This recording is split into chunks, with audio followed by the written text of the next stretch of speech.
15 വർഷത്തെ വിശ്വാസം. ഇനി വിദേശ വിദ്യാഭ്യാസം വിശ്വസ്തരിലൂടെ. Neethu's study abroad. ഞങ്ങൾ മദ്രാസിൽ ഒരുമിച്ചിട്ടായിരുന്നു. Ground ഫ്ലോറിലും സീനിയുടെ first ഫ്ലോറും. അപ്പൊ ഞാൻ മേലെ നലർച്ചയൊക്കെ കേൾക്കാറുണ്ട്.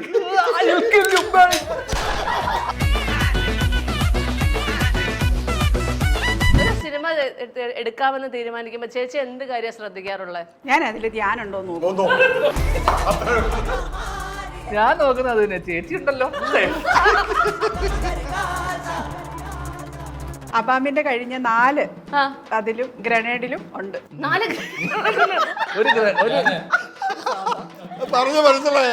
ഒരു ചെറു സാധാ 2 ഗ്രനേഡ്. ഇത് ഇറങ്ങിയിട്ടില്ലല്ലോ ചേച്ചി, ഇത് ഇറങ്ങിക്കോട്ടെ.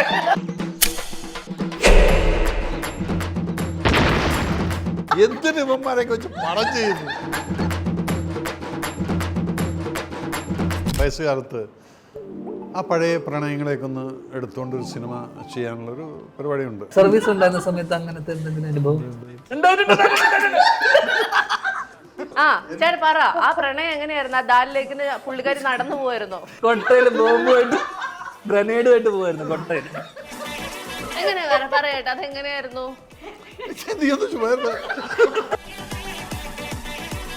അല്ല, നമ്മളൊക്കെ മറ്റേ വൈറ്റിലെ പനമ്പുള്ളികാർ എന്നൊക്കെ പറയുന്ന പോലെ രവിയേട്ടൻ പറയുന്നത് ഡാലിലേക്ക് ശ്രീനഗർ എന്നൊക്കെ.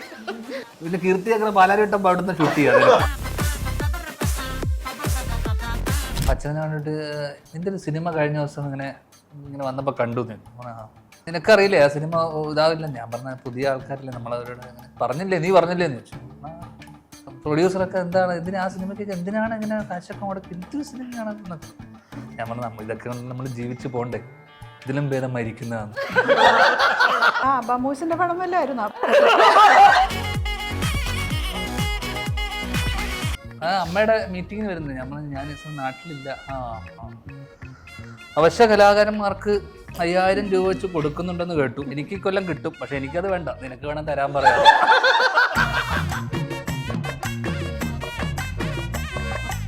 വീട് വിട്ടു കഴിഞ്ഞാൽ പോയി ഒളിച്ചിരിക്കാൻ ഇഷ്ടമുള്ള സ്ഥലം എവിടെ?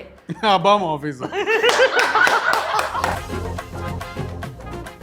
ജീവിതത്തിൽ ഏറ്റവും സമാധാനം കിട്ടുന്നത് എവിടെ? എന്റെ ഭാര്യയുടെ കാൽച്ചോട്. നിങ്ങൾക്ക് ആർക്കെങ്കിലും ഒരു പൊട്ടന് ലോട്ടറി അടിച്ച പോലെ ഒരു തോന്നലുണ്ടായത് എവിടെ വെച്ചാണ്? 18-ാം തീയതി പറയാം.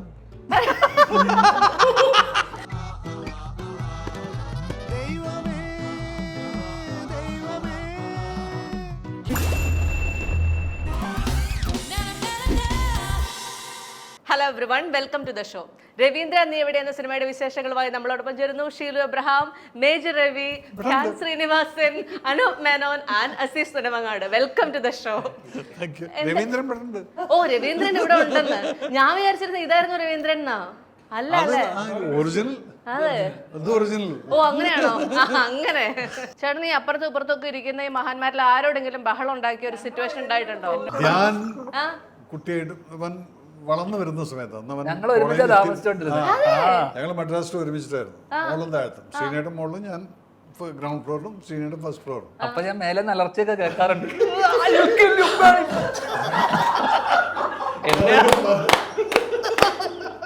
അയ്യോ, 3 വെളിയും പൊട്ടാറുണ്ട് പലപ്പോഴും.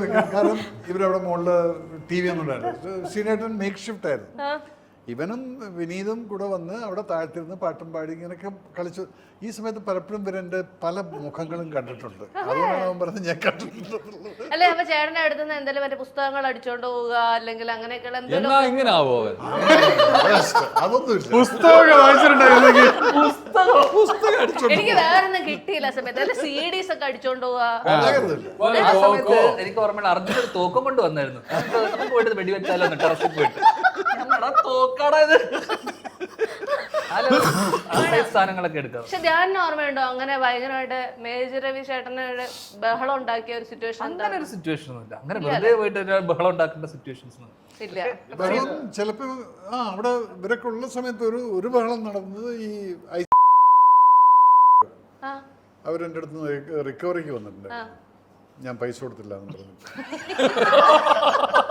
അപ്പൊ അത് എങ്ങനെയാ വെച്ചാൽ നമ്മള് ഒരു 200 രൂപ എന്തോ ആയിരുന്നത്, എന്തോ ഒരു സാധനം വാങ്ങിച്ചിട്ട് അപ്പോൾ ഇത് നെക്സ്റ്റ് മന്ത് ഞാൻ ആ മാസത്തിൽ മറന്നുപോയി. നെക്സ്റ്റ് മന്ത് ഇൻട്രസ്റ്റ് അടക്കം കയറി വന്നിരിക്കുന്നത് 800 രൂപ എന്ന് പറഞ്ഞു. ഓക്കെ, അപ്പം ഞാൻ പറഞ്ഞു എന്നാൽ ഞാൻ കൊടുക്കുന്നില്ല. അങ്ങനെ അത് കൂടി 2400 3000 ആയപ്പോഴത്തേക്കും ഉച്ചയ്ക്ക് ഒന്ന് മയങ്ങുന്ന സമയത്ത്, ആ സമയത്താണ് എനിക്ക് ഏറ്റവും അധികം ഇറിറ്റേഷനുള്ളത്. വല്ലവരും വന്ന് ശല്യം ചെയ്യുക, ഈ ബാങ്കിൻ്റെ കോൾ വരും, എന്നാൽ ഈ ഇങ്ങനെയുള്ള ആളുകളൊക്കെ വിളിക്കുന്ന ആ സമയത്തായിരിക്കും. അതുപോലെ വന്നു, ഇയാൾ വന്ന് വാതിക്കൽ മുട്ടുന്നു. ഞാൻ എഴുന്നേറ്റ്, യെസ് சார், நான் வந்து ரிக்கவரிக்கு வந்திருக்கேன் சார், நீங்கள் வந்து பேங்க்கு கொஞ்சம் பணம் கொடுக்கணும். എന്ത് പൈസ എന്താണ്? പിന്നെ നടന്നത് എന്താണെന്നുള്ളത് എനിക്കും അറിയില്ല, അയാൾക്കും അറിയില്ല. പിന്നീട് അയാൾ അവരെ തിരിച്ച് വീട്ടിലേക്ക് വന്നിട്ടുള്ള കാർഡിന് റിക്കവറിക്ക് വന്നിട്ടേ ഇല്ല. പിന്നെ നിനക്കിപ്പം ബെസ്റ്റ് പരിപാടി ഇങ്ങനെ നിർത്തിക്കോ. കാരണം വെച്ചാൽ നിന്നെ ഇപ്പം മറ്റേ ജപ്തിയല്ലേ, രവിയുടെ കറക്റ്റ് ആളാണ്. 200 രൂപയ്ക്ക് വേണ്ടി അടി ഉണ്ടാക്കിയാണ്. അപ്പൊ നീ കോടിക്കണക്കിന് രൂപ മോളെ. എന്നിട്ട് 200 രൂപ അടച്ചോ അതോ ഈ 2000 അടച്ചോ? ഞാൻ അയാളോട് പറഞ്ഞു, നിങ്ങൾക്ക് 200 വേണമെങ്കിൽ ഞാൻ തരാം, ഞാൻ നിങ്ങളുടെ എടുത്തിട്ടുള്ള. അപ്പൊ അയാൾ ആദ്യമൊക്കെ മര്യാദക്കായിരുന്നു. എന്നാ ആദ്യം 200 കൊടുത്താ അതെന്റെ മോനെ അത് മറന്നുപോയി. അല്ല പിന്നീട് പൈസ എപ്പോഴെങ്കിലും അടച്ചോ? ആ 200 കൊടുത്തു, പെറുക്കിക്കൊണ്ട് അയാൾ പോവുകയും ചെയ്തു. പെറുക്കിക്കൊണ്ട് പോകാനാണെങ്കിൽ ഷീലുവിന്റെ വീട്ടിന്റെ വെളിയിൽ യാർഡ് സെയിൽ നടക്കുന്നുണ്ട്. എന്തോ പഴയ ഫ്രിഡ്ജ്, ടിവി, ചെയർ, പൈസ കൊടുക്കാൻ വല്ല ഉണ്ടോ ഒരു ബാലൻസ്? എന്താണെന്നറിയോ, ഈ രവീന്ദ്രൻ നീ എവിടെയെന്നുള്ളിടത്ത് പുള്ളിക്ക് മാത്രം പുറത്തിറങ്ങാൻ പറ്റുന്നില്ല. പുള്ളി താഴെ, ഞങ്ങളെല്ലാം മേളിലുണ്ട് ഫ്രീ ആയിട്ട്. പുള്ളിക്ക് അതിന്റെ ദേഷ്യം. അതാണ് വന്നിരുന്നപ്പോ തൊട്ട് ഷീലോ നിനക്ക് അതുണ്ടോ, ഷീലോ നിനക്ക് ആ പ്രശ്നം. ഷീലു രാവിലെ തൊട്ടിതാണല്ലോ പറയുന്നത്. ഷീലുവിന്റെ കഥകൾ കേൾക്കലായിരുന്നു ഉച്ചവരെ ഞങ്ങളുടെ പ്രധാന ജോലി, ഹോബി. വേദനാജനകമായ എന്തൊരു സംഭവങ്ങൾ രവീന്ദ്രൻ എവിടേക്ക് സംഭവിച്ചായിരുന്നു? രവീന്ദ്രൻ എവിടേക്ക് സംഭവിച്ചിട്ടില്ല. അതിനി സംഭവിക്കുമെന്ന് നമുക്ക് അറിഞ്ഞൂടാ. ജൂലൈ 18 തീയതി അറിയാം. പക്ഷെ ഇതിന് മുന്നത്തെ 2 കഥകൾ ആണ് ഇപ്പോഴത്തെ ഈ അവസ്ഥയ്ക്ക് കാരണം. അതെ, അതെന്താ ചേച്ചി? മൊത്തം പോയ സിനിമ ഏതായിരുന്നു ചേച്ചി? ധ്യാൻ പറയുന്നില്ല. അബാ മൂവീസിന്റെ മാത്രം സിനിമ. ഡയറക്ടർ അതൊന്നും ഇല്ല, അതിന് ഡയറക്ടർ ഇല്ല, ആക്ടേഴ്സ് ഇല്ല, ആരും ഇല്ല. അബാ മൂവീസിന്റെ സിനിമ അതെല്ലാം നോക്കാം. അങ്ങനെ നോക്കാം. ഇപ്പൊ ഏതായാലും എന്ത് ചെയ്യാൻ പറ്റും പറയണില്ല. എന്ത് ചെയ്യാൻ അടുത്ത ചോദ്യത്തിലേക്ക് അതൊക്കെ തിരിച്ചു വരും ചേച്ചി ധൈര്യം കൊടുക്കും. ഇങ്ങനെ കൊച്ചല്ലേ സിനിമ എടുക്കുന്ന 2 തവണ ആലോചിക്കണായിരുന്നു.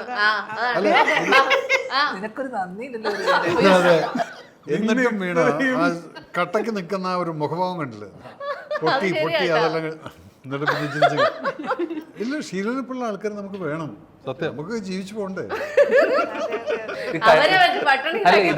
ഇതിന്റെ കഴിഞ്ഞ ദിവസം ഞാൻ വീട്ടില് ഉള്ള സമയത്ത് ഇതേപോലെ ഞാൻ അച്ഛനോട് ഇതേ ഡയലോഗ് അടിച്ചു. നമുക്കും ജീവിച്ചു എന്റെ സിനിമ ഞാൻ ഉണ്ടായിരുന്നു. സിദ്ദിഖിനോട് പറഞ്ഞു, എന്റെ ഒരു സിനിമ അങ്ങനെ വന്നിട്ട് ഇവരെ ഏതോ ഒരു സാഹചര്യത്തിൽ TV-യിൽ കണ്ടു എന്റെ ഒരു സിനിമ.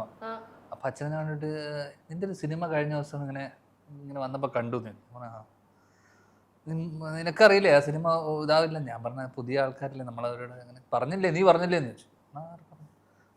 പ്രൊഡ്യൂസറൊക്കെ എന്താണ് ഇതിന്, ആ സിനിമയ്ക്ക് എന്തിനാണ് ഇങ്ങനെ കാശൊക്കെ മുടക്കി, എന്തൊരു സിനിമയാണ് എന്നൊക്കെ. ഞാൻ പറഞ്ഞു, ഇതൊക്കെ കൊണ്ട് നമ്മൾ ജീവിച്ചു പോണ്ടേ, ഇതിലും ഭേദം മരിക്കുന്നതാണ്.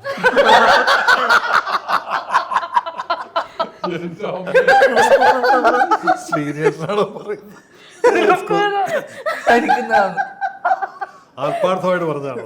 അപ്പൊ ഞാനല്ലേ ഇത് എന്നോട് പറയാണ്. അത് കഴിഞ്ഞില്ല, എന്നോട് പറയാ.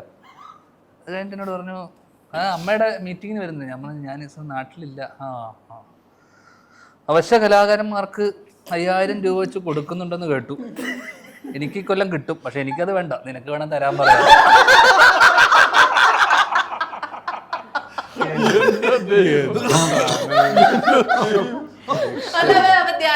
അച്ഛനായി പോയി അച്ഛൻ, അല്ലെങ്കിൽ എന്തായാലും ഞാൻ പറഞ്ഞേരല്ലേ. ഞാന് അമ്മ ചോറെടുക്ക്, ഷൂട്ടിങ് കഴിഞ്ഞിട്ട് വരിക വീട്ടില്. അഹങ്കാരത്തിൽ വന്നിരിക്കും, വയ്യാതെ വാർദ്ധക്യത്തിലിരിക്കുന്ന അച്ഛൻ ജോലി കഴിഞ്ഞ് വരുമ്പോ കിട്ടുന്ന അപമാനമാണ്. ഇത് ഞങ്ങളുടെ ഒരു യൂഷ്വൽ ഡേ. അത് അബാ മൂവീസിന്റെ പടം വല്ലായിരുന്നു.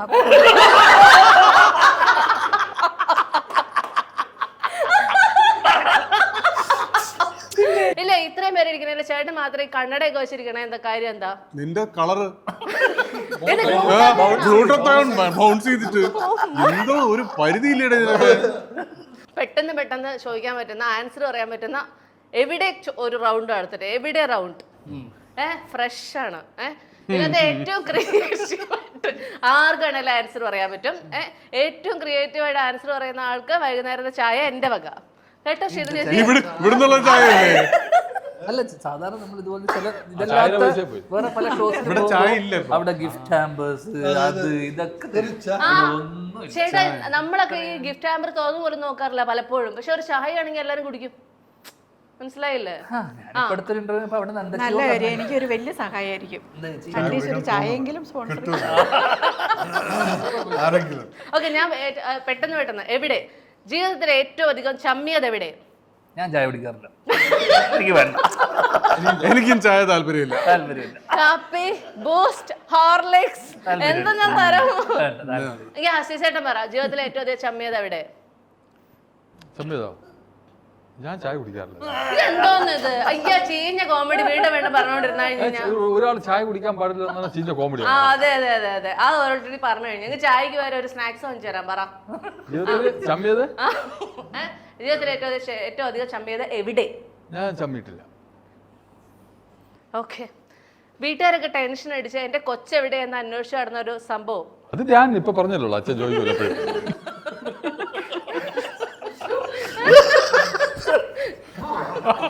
രണ്ടു ദിവസം മുന്നേ വരെ ചമ്മിയതേ ഉള്ളൂ.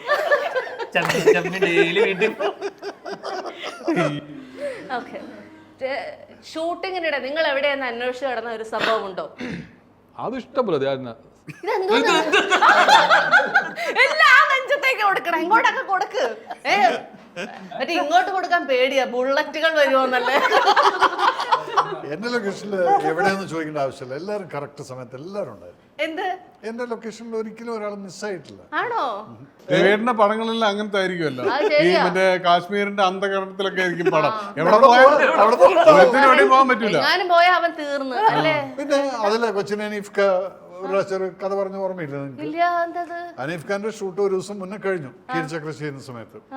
അപ്പം ഞങ്ങൾ താമസിക്കുന്ന ഡൾ ലേക്കിൻ്റെ മുകളിൽ, അപ്പം അത് ഗവർണർ താമസിക്കുന്ന വീടിൻ്റെ അത് ഗേറ്റ് എല്ലാം ക്രോസ് ചെയ്തിട്ട് വേണം ഇവർക്ക് വരാൻ. അത്രയും പ്രൊട്ടക്റ്റഡ് ആയിട്ടുള്ള ഏരിയയിലാണ് ഞാൻ അക്കോമഡേഷൻ കൊടുത്തിരിക്കുന്നത്. അപ്പോൾ അനീഫ്ക്ക് നാളെയാണ് ഫ്ലൈറ്റ്, ഇന്ന് ഷൂട്ടില്ല. മൂപ്പർ അന്ന് പതുക്കെ താഴ്ത്തിറങ്ങി നടന്ന് വന്ന് തിരിച്ചു പോകുമ്പോൾ കയ്യിൽ ഫ്രൂട്ടി പിടിച്ചിട്ട് ഇങ്ങനെ വരുന്നുണ്ട്. അപ്പോൾ ഫ്രൂട്ടി കയ്യിൽ ഒരു സ്ഥലത്തെത്തിയപ്പോൾ മൂപ്പർ ഫ്രൂട്ടി ഇതെങ്ങനെ വാ കൊണ്ട് കടിച്ചു. ഇത് കടിച്ച മാത്രമേ ഓർമ്മയുള്ളൂ. പിന്നെ അനീഫ്ക്ക് എങ്ങനെയാണ് നിൽക്കുന്നത് എന്ന് വെച്ചാൽ അവിടുന്ന് ഇവിടുന്ന് എല്ലാം കൂടെ റൈഫിൾ കോക്ക് ചെയ്യുന്ന ശബ്ദവും ഇതെല്ലാം അവിടെ പിക്കറ്റുകളുണ്ട്. ഇവന്മാർ വിചാരിച്ചത് ഇങ്ങനെ എന്തോ ഗ്രനേഡ് വലിക്കാൻ വേണ്ടിയിട്ട് അനീഫ്ക്ക് ഈ കഥ പറഞ്ഞ് കേട്ടില്ലേ? അയ്യോ പാവം അനീഫ് ഖാൻ ഉച്ചയ്ക്ക് വന്നിട്ട് ഈ കഥ ശരിയോട് ലാലൊക്കെ പറയും വല്ല കാര്യമുണ്ടോ അവിടെ പുറത്ത് പോയിട്ട് അത് ഫ്രൂട്ടി കൈ കൊണ്ട് പൊട്ടിച്ചാൽ മതി. ഇങ്ങനെ എടുത്തപ്പോഴാണ് ഒച്ചയുമ്പോഴും അനീഫ് അങ്ങനെ നിൽക്കുന്നുണ്ട് ഇതും വെച്ചിട്ട്. അങ്ങനെ സംഭവം നടന്നിട്ടുണ്ട്. യഥാർത്ഥത്തിൽ രവിയേട്ടന്റെ പടത്തിൽ പോയാലും ഫ്രൂട്ട് തന്നെ ഞാൻ വാങ്ങില്ല. അല്ല നമ്മളൊക്കെ മറ്റേ വൈറ്റിലെ പനമ്പള്ളികാർ എന്നൊക്കെ പറയുന്ന പോലെ രവിയേട്ടൻ പറയുന്നത് ഡാലിലേക്ക് ശ്രീനഗർ എന്നൊക്കെ. ഇപ്പൊ അടുത്ത പടം ഞാൻ ഷൂട്ട് ചെയ്യാൻ പോകുന്നത് കുപ്പവാടയിലാണ്. പിന്നെ കീർത്തി അങ്ങനെ പാലാരിട്ടം പാടുന്ന ഷൂട്ട് ചെയ്യാം. ഇപ്പൊ ഇല്ല, ഇനിയിപ്പോ ഞാൻ ചെയ്യാൻ പോകുന്നത് സെറ്റ് ഇട്ട് ആ പരിപാടി നമ്മൾ നടത്തില്ല. ഇല്ല അല്ലെ? Original location, original guns, original bullet, original bomb എല്ലാം ഒറിജിനൽ ആയിരിക്കണം. വിളിച്ചു കഴിഞ്ഞാൽ ഒരു ബുള്ളറ്റ്. പക്ഷെ ഇവരെ പോലുള്ളവർക്കൊക്കെ എത്തി വിശ്വസിച്ച് ഒന്നുമില്ല, അവരൊക്കെ അവിടെ വന്നു കഴിഞ്ഞാൽ അവർ സോൾജേഴ്സ് ആവും. അതെ, പിന്നെ അവർ എന്തിനാ സുരാജ് വന്നിട്ട് സോൾജിയറാണ്. കാണാനില്ലല്ലോ, ചെന്നൈയിലാണ്. ഓക്കെ, വീട് വിട്ടു കഴിഞ്ഞാൽ പോയി ഒളിച്ചിരിക്കാൻ ഇഷ്ടമുള്ള സ്ഥലം എവിടെ? അബാം ഓഫീസ്.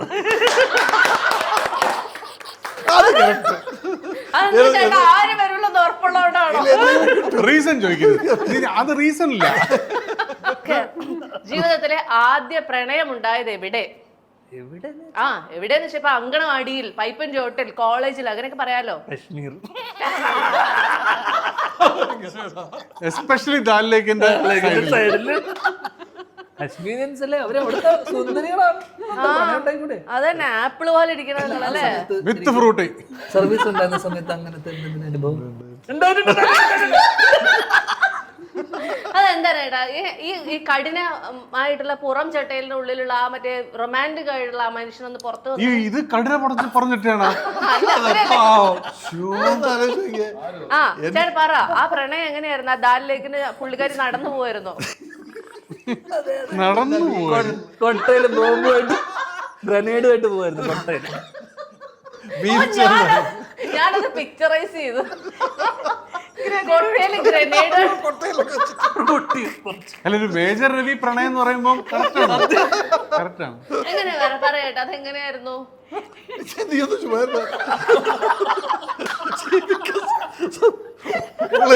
കളയാൻ വേണ്ടിട്ട് പേഴ്സണലായിട്ട് പറയാം. അല്ല ആദ്യമായിട്ട് ഇത്ര നാണിച്ചിരിക്കുന്നത് ചുവന്നൊക്കെ ഇരിക്കുന്ന രവിയേട്ടൻ നിങ്ങൾ ആരെങ്കിലും കണ്ടിട്ടുണ്ടോ? ഞങ്ങൾ ഇനി കാണുന്നില്ല, നീ തന്നെ. അല്ല, അതിലൊന്ന് ആലോചിച്ച് നോക്കി, അവന്റെ പെട്ടെന്ന് വന്ന കൗണ്ടർ. ആ അതെ അതെ, ഒരു കൊട്ടയിലെ ഗ്രനേഡ് കേട്ട് പോകുന്നൊരു പെണ്ണ് അവളെ കണ്ട് വഴിയിൽ നിർത്തി വെച്ചോണ്ട് റൊമാൻസ് കൊള്ളണം. ജീവിതത്തിൽ ഏറ്റവും സമാധാനം കിട്ടുന്നത് എവിടെ? ഇല്ല അനൂപ്, ഇത് ഇന്റർവ്യൂ ആയതുകൊണ്ട് ഞാൻ പറയാം, എന്റെ ഭാര്യയുടെ കാൽച്ചോട്.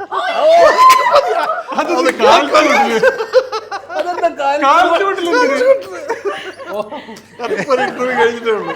അതിന്റെ താഴത്തുള്ള കമന്റ് മുഴുവൻ ഞാൻ വായിച്ചുകൊണ്ടിരിക്കുകയാണ്. സാറേ, സാറിന് ഭാര്യനെ ഒന്ന് സ്നേഹിച്ചൂടെ, അവർക്ക് നിങ്ങളുടെ സ്നേഹത്തിന് വേണ്ടി. അതിനാണ് ഞാൻ ഇപ്പൊ കാൽച്ചോട്.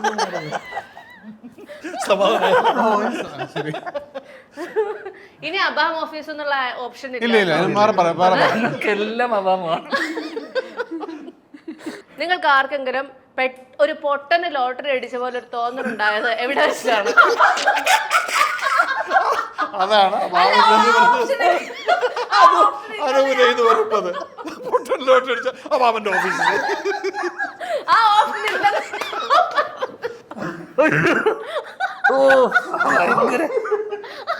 ഡീപ്പ് ചോദ്യവും ഡീപ്പ് ഉത്തരവും പറയുന്നത്. ഇത് ശരിക്കൊരു കോമിക്കൽ ഷോ ആയിട്ടുണ്ട് കേട്ടോ, ഇങ്ങനെയുള്ള ചോദ്യങ്ങൾ.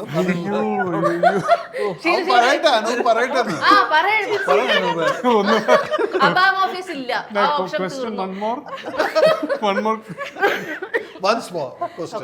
എടി, നിനക്ക് 6-ാം മാസമല്ലേ? എനിക്കുള്ള പെട്ടി നിനക്കുണ്ടോ?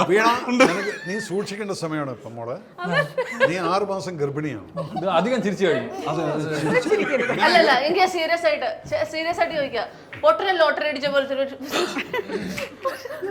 ഫീല് ഉണ്ടായത് എപ്പോൾ? 18-ാം തീയതി പറയാം.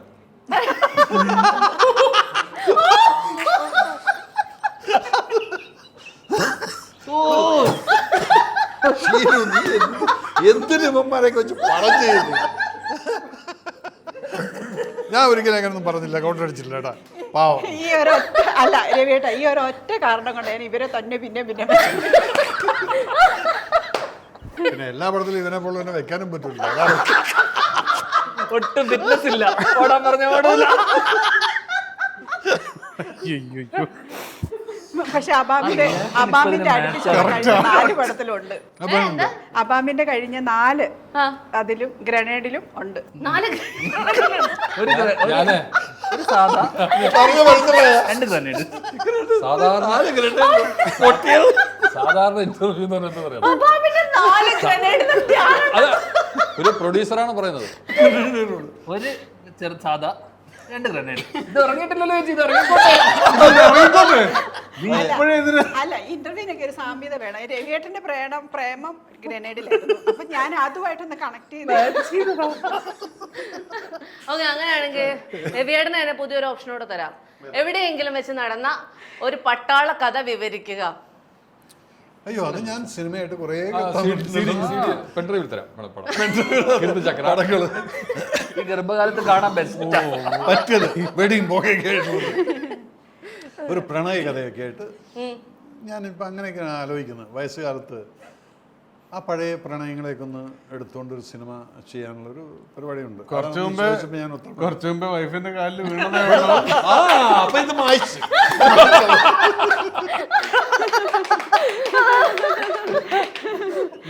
നീ എൻ്റെ അടുത്ത് ഇതിങ്ങനെ ഇറക്കി ഓർമ്മിച്ചതിന് നന്ദിയുണ്ട്.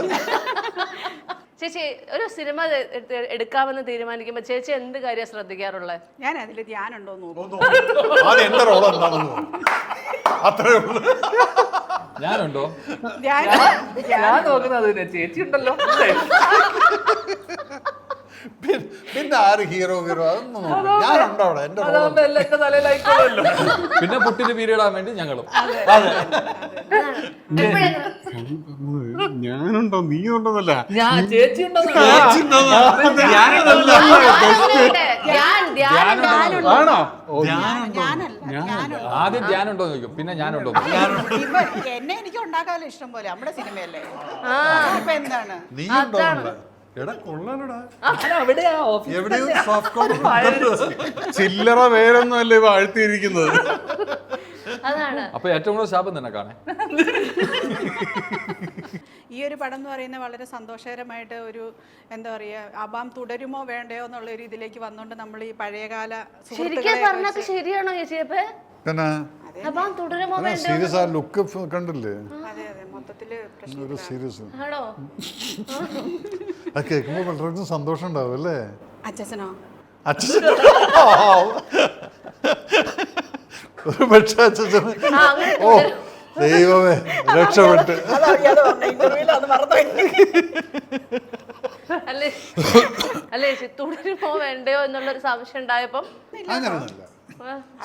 അത് ജോക്സ് അപ്പാർട്ട്. അതൊന്നും വീണ് ഇത് ആലോചിക്കണ്ട. അബാം ഇനി ഗ്രനേഡിന് പകരം വലിയ ബോംബ് പോയിട്ടായിരിക്കും ഇനി വരാൻ ഒരെണ്ണം നിന്റെ വീട്ടിലും വെച്ച് പൊട്ടിക്കുന്നു. അങ്ങനെയൊന്നും ഞങ്ങളെ കുറച്ച് കാണരുത്. ഒരിക്കലും ഇല്ല. ഞാൻ ഒരിക്കലും അബാമിനെ കുറച്ച് കണ്ടിട്ടേ ഇല്ല. ചേട്ടൻ പറഞ്ഞതുപോലെ ബിസിനസ് അറിയാവുന്ന ഒരു നല്ല ഗംഭീര ബിസിനസ്സുകാരുടെ സിനിമകളായിട്ടേ ഞാൻ കണ്ടിട്ടുള്ളൂ സത്യമായിട്ടും. അത് മാത്രമല്ല, കഴിഞ്ഞ ഒരു 10 yearsൽ 15 ഫിലിംസ് ചെയ്ത മറ്റൊരു കമ്പനി ഇല്ല. എത്ര കമ്പനീസ് ഉണ്ട് ഇവിടെ? വാവ് വണ്ടർഫുൾ ചേച്ചി. അതൊക്കെ അത്രേ ഉള്ളൂ. ഇപ്പൊ ആരാ പറഞ്ഞതെന്ന് എനിക്ക് realise a good business man പറഞ്ഞ അനുവേട്ടനാണ്. Husband realise a good business man. അപ്പൊ ഞങ്ങൾക്ക് കുറച്ച് ബിസിനസ് സംരംഭങ്ങൾ ഹോട്ടലൊക്കെ മാറ്റി നിർത്തിക്കൊണ്ടുണ്ട്. അപ്പൊ നമ്മൾ ഇതിനകത്ത് ടാക്സ് ഒക്കെ അടയ്ക്കുന്നുണ്ടല്ലോ എല്ലാത്തിനും. അപ്പൊ ഈ ഗുണ്ടുകളെല്ലാം ഇങ്ങനെ ഒരു സൈഡിൽ പൊട്ടുന്നത് കൊണ്ട് നമുക്ക് ഒരു ഗുണം എന്താന്ന് ചോദിച്ചാൽ ഇത് ലോസ് ആണ്. ലോസ് ആയിട്ട് നമുക്ക് എഴുതി ഇടാൻ പറ്റുന്നുണ്ട്. അതൊരു വലിയ കാര്യമാണ്. തീർച്ചയായിട്ടും ഒരു സൈഡിൽ കൂടെ നമ്മുടെ കയ്യിൽ നിന്ന് പൊക്കോണ്ടിരിക്കുന്ന പൈസയാണ്. അപ്പൊ അതിനെ ഇങ്ങനെ ബാലൻസ് ചെയ്ത് കൊണ്ടുപോകാൻ സാധിക്കുന്നു. പ്രോഫിറ്റ് ലോസ് നമുക്ക് പ്രോഫിറ്റ് മാത്രം പോരല്ലോ, ലോസും വേണം. അപ്പൊ ഇത് ലോസ് ഒരു സൈഡിൽ കൂടെ വരുന്നുണ്ട്, പ്രോഫിറ്റ് വേറൊരു സൈഡിൽ വരുന്നുണ്ട്.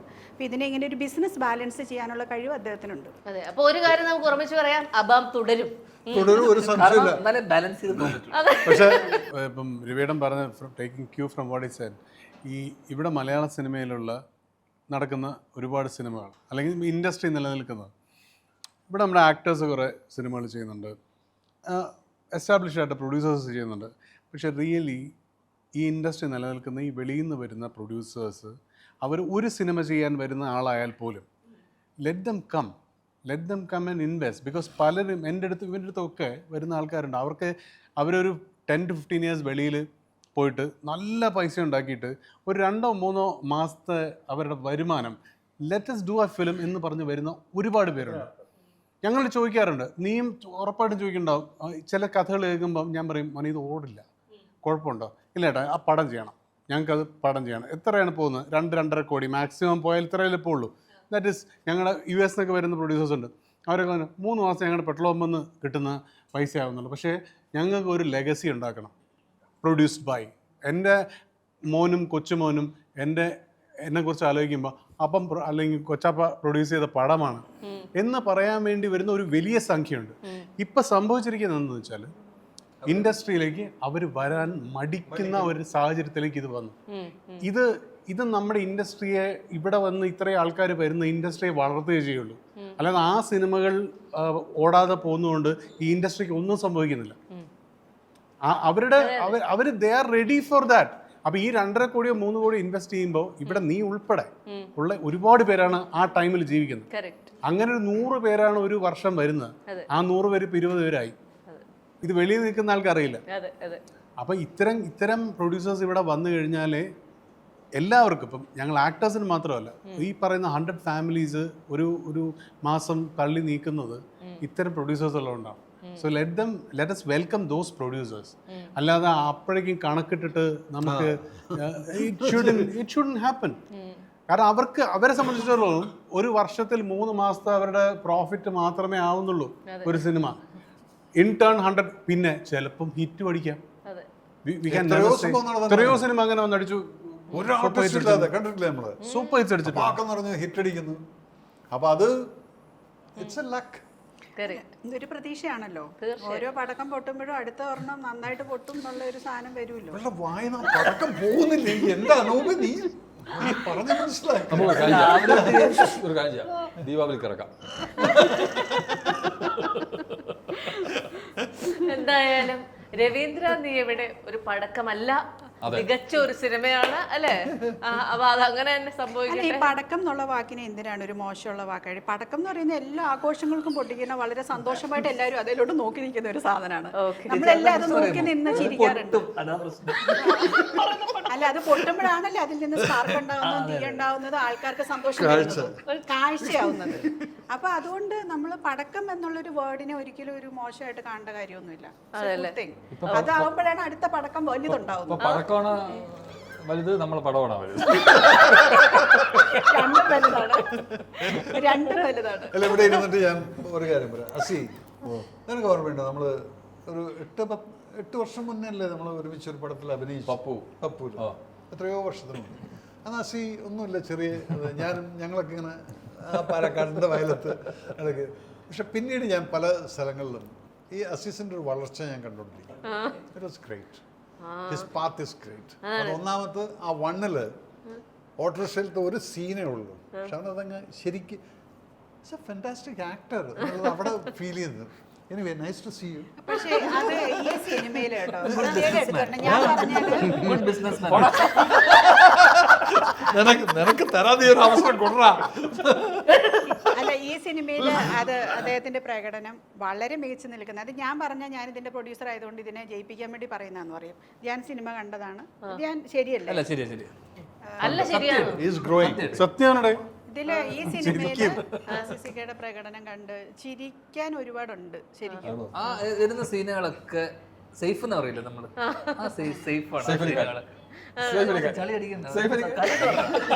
അല്ല, അരമണിക്കൂർ ഇന്റർവ്യൂവിൽ ഇരുന്നെങ്കിൽ അസിസിയായിട്ട് ഹാപ്പി ആയി, സേഫ് ആയിട്ട് ഇറങ്ങുകയാണ്. ഇത്ര നേരം ജീവിതം ധന്യമായില്ലേ ചേട്ടാ? ജീവിതം ധന്യമായില്ലേ? ഇത്രയൊക്കെ നല്ല പുകഴ്ത്തലുകളൊക്കെ. നീ പറഞ്ഞ പ്രോമിസ് ചെയ്ത ചായ തരുമോ? തരും. ഓക്കെ, അപ്പൊ രവീന്ദ്ര, നീ എവിടെയെന്ന സിനിമയ്ക്ക് എല്ലാവിധ ആശംസകളും നേരുകയാണ്. പടം ഗംഭീര വിജയമാകട്ടെ, അത് വിജയിക്കട്ടെ. Okay, all the best. Thank you so much guys. അത് എന്നെ നോക്കി തന്നെ പറഞ്ഞതിൽ ഒരുപാട് നന്ദി.